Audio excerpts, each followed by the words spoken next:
Maintaining a sense of perspective on our present circumstances is often quite challenging. When life is painful, the pain seems permanent. Disappointment begins to fill our vision. Suffering demands our attention, and it can become difficult to imagine anything beyond the immediate of what's going on in our life right now. That, friends, is why Romans 8 verse 18 is such an important verse. Paul writes this, "For I consider that the sufferings of this present time are not worth comparing with the glory that is to be revealed to us." Now, notice that Paul doesn't deny suffering.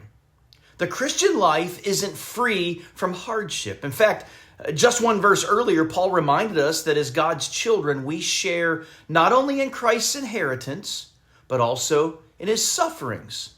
That's because following Jesus has never been a promise of an easy life.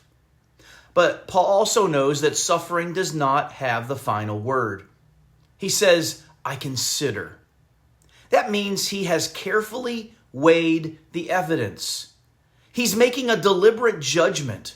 You see, on one side of the scales are all the trials, the griefs, the persecutions, the disappointments and losses that a believer experiences in this present age.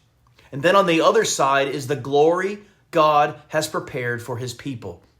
And when Paul compares the two, he really says there is no comparison at all. And that's not because our suffering is meaningless or an illusion.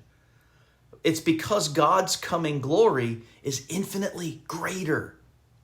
This, friends, is the perspective of the gospel. Christ's cross came before his crown. His suffering gave way to resurrection and glory. And because we belong to him, our story follows the same pattern. Now, notice also that Paul calls these sufferings of this present time.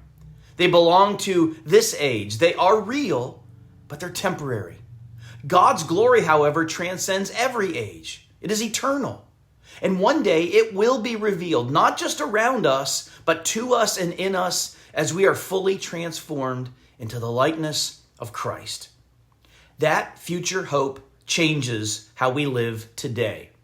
It doesn't remove our tears, but it keeps our tears from becoming and turning into despair. It doesn't erase our trials, but it reminds us they are not the end of God's work in our life. So if you're walking through suffering today, don't evaluate or judge God's faithfulness only by your present circumstances. Let God lift your eyes beyond today's pain to the promise Christ has secured for you. The glory that is coming is greater than the grief you are carrying right now. I'll see you next time.